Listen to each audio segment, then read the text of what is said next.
Hello guys, welcome back to my channel. तो पिछली video में हम धर्म की जो ये सीरीज चल रही है, इग्नू की एमएसओ सेकेंड ईयर की धर्म की बुक की सीरीज चल रही है। तो पिछली वीडियो में हमने देखा कि पीटर बर्जर का धर्म का घटनाशास्त्र क्या कहता है और पीटर बर्जर के धर्म के ऊपर क्या विचार थे। तो इस वीडियो में हम देख लेते हैं एक न्यू चैप्टर, पंथ निरपेक्षवाद और पंथ निरपेक्षीकरण, सेक्युलरिज्म एंड सेक्युलराइजेशन। इसके बारे में आज हम पढ़ लेते हैं कि पंथ निरपेक्ष सिद्धांत कब आया, किसने धर्मनिरपेक्षता, पंथ निरपेक्ष और धर्म निरपेक्षता ये वर्ड सेम है, कंफ्यूज नहीं होना है, ठीक है। तो अब देख लेते हैं, ज़्यादा बातें ना करते हुए वीडियोस की तरफ चलते हैं। उससे पहले चैनल को सब्सक्राइब कीजिए, वीडियोस को लाइक और शेयर कीजिए, अपने दोस्तों तक पहुंचाइए ताकि सबको पेपर आने वाले हैं, सबको टॉपिक क्लियर हो सके और उनकी हेल्प हो सके। तो चलिए वीडियो की तरफ चलते हैं ज़्यादा बातें ना करते हुए। तो अब हम देख लेते हैं कि पंथ निरपेक्षीकरण और पंथ निरपेक्षवाद क्या होता है। पंथ निरपेक्षवाद को हम इंग्लिश में सेक्युलरिज्म कहते हैं और पंथ निरपेक्षीकरण को सेक्युलराइजेशन कहते हैं। तो साइक्लम जिसे सेक्युलरिज्म कहते हैं, लैटिन भाषा का एक शब्द है। पंथ निरपेक्ष शब्द की उत्पत्ति इसी शब्द से हुई है। तो साइक्लम से ही, लैटिन भाषा का जो एक शब्द है, इससे ही पंथ निरपेक्ष शब्द की उत्पत्ति हुई है। दरअसल पंथ निरपेक्षता शब्द का प्रयोग सन 1851 में जॉर्ज जैकब हेलियक ने किया था। वे एक समाजशास्त्री था। तो पंथ निरपेक्षता शब्द का सबसे पहले प्रयोग किसने किया था? जॉर्ज जैकब हेलियक ने 1851 में, ये याद रखना आपको। बाद में इंडिया में कब जोड़ा गया? 42 संशोधन में 1976 में इस शब्द को जोड़ा गया। 42वें संशोधन में 1976 में इस शब्द को भारत के संविधान में पंथ निरपेक्षता, धर्म निरपेक्षता शब्द को जोड़ा गया, ठीक है। तो ये दोनों लाइन बहुत इंपॉर्टेंट है, ध्यान रखना। अब पंथ निरपेक्षवाद का प्रतिपादन करने के पीछे उनका प्रथम लक्ष्य धर्म को अस्वीकार करना नहीं था, अपितु क्रिश्चियन धर्मशास्त्र की अधिदैविकता का प्रतिकार करना था। तो पंथ निरपेक्षवाद का प्रतिपादन करने के पीछे उनका जो उन्होंने वर्ड निकाला, उसका उनका प्रथम लक्ष्य धर्म को अस्वीकार करना नहीं था। उनका मानना था कि जो क्रिश्चियन धर्मशास्त्र की अधिदैविकता का प्रतिकार करना था। तो पंथ निरपेक्षवाद की जनमान्य परिभाषाओं में से 3 प्रकार है, ठीक है। जनमान्य परिभाषाओं में उनके 3 प्रकार है। पहली जन केंद्रिक, दूसरे राज्य केंद्रिक, तीसरी भारत विशेष। पहली जन केंद्रिक परिभाषा। जन केंद्रिक परिभाषा धर्म को राजनीतिक, अर्थव्यवस्था, शिक्षा, सामाजिक जीवन और संस्कृति से पृथक रखने पर बल देती है। जन केंद्रिक परिभाषा होती है वो धर्म को राजनीति से अलग रखती है, अर्थव्यवस्था से अलग रखती है, शिक्षा से अलग रखती है, इन सारी चीजों से पृथक रखने पर बल देती है। पृथक रखने का उद्देश्य धर्म को जीवन से अलग करना नहीं है। पृथक रखने का उद्देश्य क्या है? धर्म को जीवन से अलग करना नहीं है, अपितु धर्म को व्यक्ति के व्यक्तिगत जीवन तक सीमित रखने के लिए है, कि व्यक्ति अपने धर्म को व्यक्तिगत जीवन तक ही सीमित रखे और किसी भी श्रेणी में उसको ना डाले। प्रभाव जो है धर्म ना अर्थव्यवस्था पे, ना शिक्षा पे, ना इस चीजों पे इनका प्रभाव ना डाले। तो जन केंद्रित परिभाषा में हमने देखा कि जो धर्म है वो राजनीति, अर्थव्यवस्था, शिक्षा और सामाजिक जीवन से उनको अलग रखा जाता है, उनको पृथक रखने पर बल देते हैं ताकि व्यक्ति जो है इसको व्यक्तिगत सीमित रखे। इनका परम उद्देश्य है धर्म को एक व्यक्तिगत मामला बनाना। तो इनका परम उद्देश्य क्या था? कि धर्म को एक व्यक्तिगत मामला बनाया जाए। तो 1648 में 30 वर्ष के युद्ध के अंत में यूरोप में चर्च की संपत्तियों को राजकुमारों के एकाधिकार के लिए हस्तांतरित कर दिया गया था। 1648 में जब 30 वर्ष के युद्ध का अंत हुआ था तो यूरोप में जो चर्च की संपत्तियां थी उनको राजकुमार के अधिकार के लिए हस्तांतरित कर दिया गया था, राजकुमारों के अधिकारों के लिए दे दिया गया था। राज्य केंद्रित परिभाषा, पहले हमने देखी जन केंद्रित परिभाषा, अब दूसरी हम देख रहे हैं राज्य केंद्रित परिभाषा। राज्य केंद्रित परिभाषा राज्य को सभी धर्मों से तटस्थ बने रहने की अवधारणा पर बल देती है। तो राज्य केंद्रित परिभाषा राज्य को क्या कहती है? कि सभी धर्मों पर तटस्थ रहो, सभी धर्म बराबर है। धार्मिक प्रवृत्ति के लोग राज्य से अपेक्षा रखते हैं कि राज्य सभी मतों को आदर दे, परंतु कुछ लोग नागरिकता के लिए भी समान आदर की मांग करते हैं, नास्तिकता के लिए। तो क्या कह रहे हैं कि धार्मिक लोग जो कहते हैं वो कहते हैं सारे धर्मों को बराबरी दो, और जो लोग नास्तिक होते हैं वो कहते हैं कि वो हमें भी समान आदर मिले। अर्थात राज्य किसी से भी उसके मत को आधार बनाकर ना तो कृपा दृष्टि डाले और ना ही विभेद करे। तो ना तो वो विभेद कर सकता है और ना ही किसी पे बहुत ज्यादा फोकस कर सकता है, ना तो अपनी कृपा बरसा सकता है। तो पहला हमने देखा जन केंद्रिक, दूसरा राज्य केंद्रिक और तीसरी परिभाषा थी भारत विशेष। तो तीसरी परिभाषा भारत विशेष है, जो उपनिवेशवाद एवं सांप्रदायिकता के विरोध में सभी लोगों की एकता पर बल देता है। तो ये क्या कहता है? सभी लोगों की एकता पर बल देता है। पंथ निरपेक्ष राज्य एवं समाज भारतीय राष्ट्रीय आंदोलन की सामाजिक दृष्टि के भाग थे ये। ठीक है, तो पंथ निरपेक्षीकरण क्या हुआ? फिर वो वह प्रक्रिया जिसके द्वारा धर्म के प्रभाव का क्षेत्र संस्थानों एवं मानव चेतना में समावेशित हुआ था, पंथ निरपेक्षीकरण कहलाता है। कहने के अनुसार कि सभी धर्म बराबर है, यही पंथ निरपेक्षवाद कहलाता है। और पंथ निरपेक्षीकरण वह प्रक्रिया जिसके द्वारा धर्म के प्रभाव का क्षेत्र संस्थानों और मानव चेतना में समावेशित होता है, मतलब धर्म का प्रभाव संस्थानों पे और मानवों पे पड़ता है। तो पीटर बर्जर के अनुसार, जो हमने पिछली वीडियो देख लेना, पीटर बर्जर के धर्म घटना शास्त्र की, पीटर बर्जर के अनुसार पंथ निरपेक्षीकरण ऐसी प्रक्रिया है जिसमें समाज एवं संस्कृति के क्षेत्र को धार्मिक संस्थानों एवं चिन्हों के प्रभाव से पृथक रखा जाता है। तो पीटर बर्जर के अनुसार पंथ निरपेक्षीकरण क्या है? ऐसी प्रक्रिया जिसमें समाज और संस्कृति को धार्मिक संस्थानों चिन्हों से पृथक रखा जाता है। पंथ निरपेक्षीकरण धर्म के सामाजिक महत्व को कम करता है एवं यह धर्म के कर्तव्य को समाज के सामाजिक और राजनीतिक मामलों में दखल अंदाजी को कम करने का प्रयास करता है। अगर आपको नोट्स चाहिए, टेलीग्राम लिंक में दे दूंगी, वहाँ पे मैं आपको नोट्स प्रोवाइड करवा दूंगी।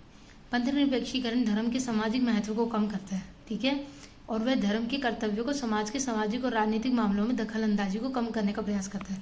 वो सोचता है कि समाज में जो भी राजनीतिक और सामाजिक मुद्दे हैं उनमें धर्म का प्रवेश ना हो। परिवर्तन की प्रमुख प्रक्रिया जो कि आधुनिकता के साथ पंथ निरपेक्षीकरण द्वारा परिवर्तित है, वे निम्नलिखित है। जो परिवर्तन की प्रमुख प्रक्रिया है जो आधुनिकता के साथ पंथ निरपेक्षीकरण में जो भी चीजें बदली हैं वो ये है कि धर्म का शिक्षा एवं विवाह जैसे सामाजिक क्षेत्रों में प्रत्याहार, संस्थानों में प्रकारों में विभेदीकरण का भी। तो क्या कह रहे हैं कि धर्म का जो है धर्म का शिक्षा एवं विवाह जैसे सामाजिक क्षेत्रों में प्रत्याहार हो रहा है, उनको उससे नहीं जोड़ा जाता। बहुतत्ववाद का विकास हो रहा है, सामाजिक समूहों का, धर्म का भी हो रहा है और विश्व दृष्टि के स्तर पर भी हो रहा है, धर्म का विकास हो रहा है। मैक्स वेबर द्वारा वर्णित बहुत्ववाद जो ऐसे वैज्ञानिक विवेकी विश्व दृष्टि के अभिभाव का उल्लेख करते हैं जिसका मिथक, रहस्य, जादू, चमत्कार से मोह भंग हो चुका है। तो मैक्स वेबर के द्वारा जो भी वैज्ञानिक है उनका जो है मिथक है, जो जितना भी रहस्य, जादू, चमत्कार है वो मोह भंग हो चुका है। ऐसी समीक्षात्मक चेतना का विकास जो उन विचारधारा को धर्म के संस्थानिक तथा विश्वास विन्यास में जो उदाहरित करती है छिपी है। तो ऐसी समीक्षात्मक चेतना भी बताया उनका विकास जो विचारधारा को धर्म के संस्थान से ना जोड़े। ठीक है, पंथ निरपेक्षवाद के सिद्धांत देख लेते हैं। अभी आपको पंथ निरपेक्षवाद क्लियर हो गया होगा, कब आया, किसने बनाया, कब भारत के संविधान में इसको लागू किया गया, शब्द को जोड़ा गया। पंथ निरपेक्षवाद की जनमान्य परिभाषा में हमने 3 प्रकार की परिभाषा देखी, जनकेंद्रिक भी, राज्य केंद्रिक, भारत विशेष भी। पीटर के अनुसार देखा पंथ निरपेक्षीकरण क्या होता है, पंथ निरपेक्षण की आधुनिकता से जोड़े के कारण देखे हमने। अब देख लेते हैं हम पंथ निरपेक्षवाद के सिद्धांत। ठीक है, तो पंथ निरपेक्षवाद के सिद्धांत। पंथ निरपेक्षवाद गुटबंदी, गृह युद्ध, अत्याचार, दमन, जाति प्रथा के खिलाफ शांति स्थापना का प्रयास था। जितनी भी लड़ाइयाँ हो रही थी शांति स्थापना के लिए सभी पंथों को, सभी धर्म निरपेक्षता, सभी धर्मों को स्वायत्ता दे दी गई। तो अब देख लेते हैं निम्नलिखित क्या है पंथ निरपेक्षता के सिद्धांत। पहला है स्वायत्तता। पंथ निरपेक्षता अर्थात मानव स्वायत्तता, मानवता का संदेश देते हुए ईश्वरीय निर्देश की अपेक्षा मानवीय वृद्धि पर अधिक बल देता है। ये उदार, तिरस्कार, पुनर्जन्म का विरोधी है। अंतिम मानव को चुनने का अधिकार देता है कि मनुष्य अपने कर्मों के लिए स्वयं उत्तरदायी है। तो ये बताता है कि मनुष्य अपने कर्मों के लिए स्वयं उत्तरदायी है, भाग्य का निर्माता भी वो खुद ही है, और मानव जो है अपने लिए किसी भी धर्म का चुनाव कर सकता है। दूसरा है धर्म निरपेक्षता। राज्य, विधि, शिक्षा, नैतिकता, ज्ञान, मूल्य आदि को भी धर्म से अलग रखने की बात करता है। इन सारी चीजों को हमने पहले भी पढ़ा कि वो धर्म से अलग रखते हैं इन चीजों को। मार्क गैलेंट ने कहा है कि भारत में तो धर्म की राजनीति से ही नहीं, सामाजिक संबंधों से भी दूर रखा गया है धर्म को। कहने का तात्पर्य यह भी हो सकता है कि धर्म के आधार पर किसी के साथ भेदभाव नहीं किया जाना चाहिए, धर्म के आधार पर किसी से भी भेदभाव नहीं किया जाना चाहिए। तर्क की स्वायत्तता, धार्मिक स्वतंत्रता को पंथ सापेक्षवाद भी कह सकते हैं। तो तर्क की स्वायत्ता में क्या कह रहे हैं, धार्मिक स्वायत्ता को हम पंथ सापेक्षवाद भी कह सकते हैं। तर्क के आधार पर स्थापित करना कि धर्म कोई भेद नहीं है, साथ ही प्रत्येक धर्म को महत्व देना एक विरोधाभास उत्पन्न करता है। कि वो क्या कह रहे हैं कि धर्म में कोई भेद नहीं है, सारे धर्म बराबर है। तो ये भी एक विरोधाभास उत्पन्न करता है कि किंतु धर्म को स्वायत्त करने की अपेक्षा धर्म को महत्व देने से धार्मिक अंधता में कमी आएगी। तो हमें क्या करना चाहिए, सभी धर्म बराबर है और उनका मतलब सभी धर्मों का, सभी चीजों का आदर करना चाहिए, सम्मान करना चाहिए। धार्मिक सहिष्णुता, 4th पॉइंट।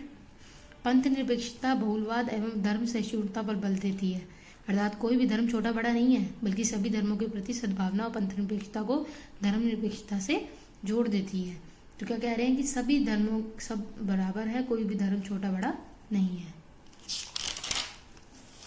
5th, धर्म विरोधी नहीं है। पंथनिरपेक्षता का अर्थ धर्म का विरोध करना नहीं है, बल्कि धर्म को तर्क के मानदंड पर देखना है। ठीक है, अब इसका यूरोपीय अनुभव देख लेते हैं। पंथनिरपेक्षवाद का यूरोपीय अनुभव क्या था। पंथनिरपेक्षता धर्म सुधार तथा बौद्धिकता पुनर्जागरण की चेतना स्वीकृति है, जिसमें मनुष्य की प्रतिष्ठा पर बल दिया जाता है। ठीक है, 16वीं सदी में व्यक्ति धर्म सुधार का विषय था। मार्टिन लूथर प्रोटेस्टेंट धर्म सुधार के मुख्य प्रेरणा थे। इस बात का आह्वान किया था कि व्यक्ति को गिरजाघर से स्वतंत्र ईश्वरीय शब्दों को सोचने और समझने का अधिकार से स्वतंत्र ईश्वरीय शब्दों को सोचने और समझने का अधिकार मिलना चाहिए। ये लाइन मैंने 2 बार लिख दी है। इसमें लिखा है कि स्वतंत्र ईश्वरीय शब्दों को सोचने और समझने का अधिकार मिलना चाहिए। तो उनका कहना था कि मार्टिन लूथर जो थे प्रोटेस्टेंट धर्म के सुधार के मुख्य प्रवक्ता थे, प्रणेता थे। उनका मानना था कि 16वीं सदी में कि व्यक्ति को गिरजाघर से स्वतंत्र ईश्वरीय शब्दों को सोच सकता है, वो समझ सकता है, उसको अधिकार मिलना चाहिए। ठीक है, इसकी प्रमुख समस्या आगे चलकर यह हुई कि जो सुधार धार्मिक आंदोलन के रूप में प्रस्फुटित हुआ था, बाद में चलकर प्रतिक्रियावादी हो गया। उस टाइम पे जो भी धर्म का आंदोलन, धार्मिक आंदोलन चल रहे थे, वो प्रतिक्रियावादी हो गए। और धर्म सुधार आंदोलन में 2 बातें महत्वपूर्ण थी। पहली सहिष्णुता और दूसरी धार्मिक स्वतंत्रता की अभिव्यक्ति। 2 बातें इंपॉर्टेंट थी कि पहली सहिष्णुता और दूसरी धार्मिक स्वतंत्रता। हमने देखा कि यूरोप में पंथनिरपेक्षवाद का क्या, पंथनिरपेक्षता का क्या अनुभव था। इसके बाद आंदोलन से इसका परिणाम यह हुआ कि जनसाधारण वर्ग जो गंभीरता से इस आंदोलन से जुड़े थे, इसके जटिल अंतर्विरोध को समझ नहीं सके। जो इसके साथ जुड़े थे वो खुद ही कंफ्यूज हो गए। जो बीच में जो अंतर्विरोध हो गया उनके, वो उसको समझ नहीं पाए। लोक धर्म उस समय से लोकप्रिय धर्म बन गया। सुधार का सीधा परिणाम चर्चों के ऊपर चढ़ा। चर्च अनेक खंडों में विभक्त हो गए। तो क्या कह रहे, लोक धर्म से लोकप्रिय धर्म बन गया, अपने अपने धर्म बन गए। चर्च अनेक खंडों में विभक्त हो गए। चर्च अपने को ज्यादा प्रगतिशील कहता था, तो कोई ईसा के मूल स्वरूप को बचाए रखने का दम भरता था, तो कोई कहता था कि हम ईसा मसीह के हैं, कुछ चर्च के लिए बनते करते थे। वास्तविकता यह थी कि पंथनिरपेक्षता को प्रक्रिया की तभी प्रारंभ किया जा सकता है जब आत्मतात्विक, अतात्विक, तार्किक तथा वैज्ञानिक विश्लेषण को ब्रह्मांड के उद्विकास और मानव जीवन की संतोषप्रद व्याख्या की जा सके।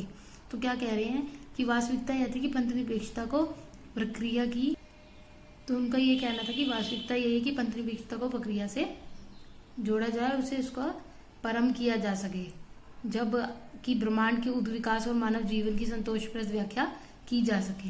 तो डार्विन के प्राकृतिक चयन के माध्यम से विकास के सिद्धांत से पृथ्वी ईश्वर को कृति मानने से इनकार कर दिया। डार्विन के जो प्राकृतिक चयन का माध्यम था, उन्हें विकास के सिद्धांत से पृथ्वी ईश्वर को कृति मानने से इनकार कर दिया। तो जो डार्विन का प्राकृतिक चयन था, उन्होंने पृथ्वी को ईश्वर मानने से मना कर दिया। भारतीय अनुभव ये कहता है कि भारत का पंथनिरपेक्षवाद यूरोपीय पंथनिरपेक्षवाद से उपनिवेशवाद के कारण पृथक है। पंथनिरपेक्षवाद की यूरोपीय दृष्टि पुनर्जागरण कालीन विचारों तथा औद्योगिक पूंजीवाद पर केंद्रित है। तो पंथनिरपेक्षवाद की जो यूरोपीय दृष्टि थी, वो पुनर्जागरण कालीन विचारों और औद्योगिक पूंजीवाद पर केंद्रित थी। जैसा कि विदित है कि भारतीयों ने उपनिवेशवाद का चयन नहीं किया था, बीतु या 18वीं सदी से आक्रामक रूप से हम पर थोपा गया था। भारत में उपनिवेशवाद का प्रभाव पुनर्जागरण सदृश विचारों के विकास एवं औद्योगिक पूंजीवाद दोनों को कमजोर करने वाला हुआ। तो भारत में जब उपनिवेशवाद का प्रभाव पड़ा, तो उससे विचारों के विकास और औद्योगिक पूंजीवाद दोनों को हमें कमजोर करने वाला हुआ। सरकार का कहना है कि बंगाल में जो 19वीं सदी में भारत का अग्रदूत था, वे में पुनः जागरण आंशिक एवं अप्राकृतिक था। तो जो भारत का अग्रदूत था, वो पुनः जागरण आंशिक और अप्राकृतिक था। उन्होंने भारतीय और यूरोपीय नवजागरण में 2 प्रमुख भेद बताए। प्रथम, यूरोप में पुनर्जागरण स्वतंत्र था। पहला तो यूरोप में जो पुनर्जागरण था वो स्वतंत्र था, मुक्त राज्यों में विकसित हुआ, जबकि भारत में नवजागरण को औपनिवेशिक स्थिति और विदेशी प्रभुत्व में उत्पन्न होने के लिए संघर्ष करना पड़ा। भारत में इधर संघर्ष करना पड़ा, लेकिन वहां पर पुनर्जागरण स्वतंत्र था। द्वितीय, यूरोप में पुनर्जागरण से लोगों का मन स्वतंत्र हुआ, किंतु यह एक स्वतंत्रता एक प्रक्रिया के तहत हुई जिससे यूरोप ने दुनिया की खोज की। तो यूरोप में पुनर्जागरण से लोगों का मन स्वतंत्र हो गया और फिर दुनिया में उन्होंने खोज की। विश्व ने धर्म में एक क्रांतिकारी परिवर्तन देखा। आधुनिक विज्ञान के विकास से समाज के अंदर एक नया परिवर्तन देखने को मिला।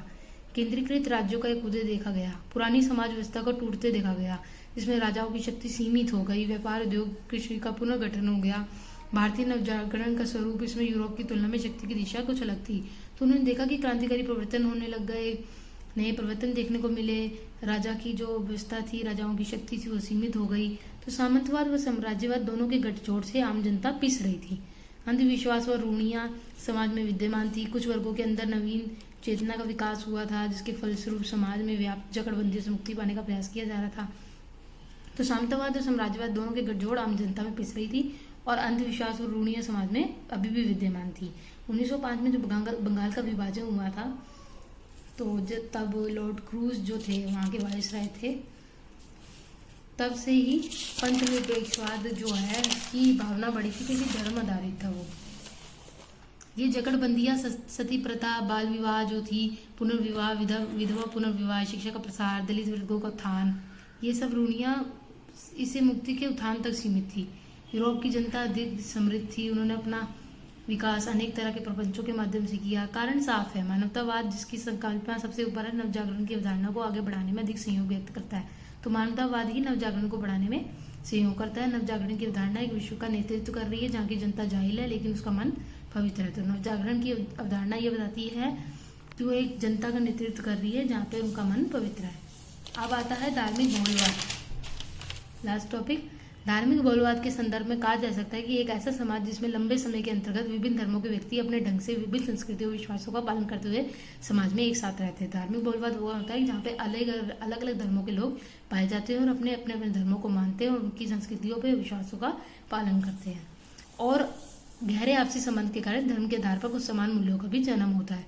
समाज में आपसी संबंधों के कारण ही धार्मिक प्रथाओं और धार्मिक मूल्यों और धार्मिक विश्वासों को आपस में बांटा जाता है और इसी को धार्मिक बहुलवाद कहा जाता है। कि समाज में धार्मिक विश्वासों और रीति रिवाजों को आपस में बांटा जाता है और इसी को बहुलवाद कहा जाता है।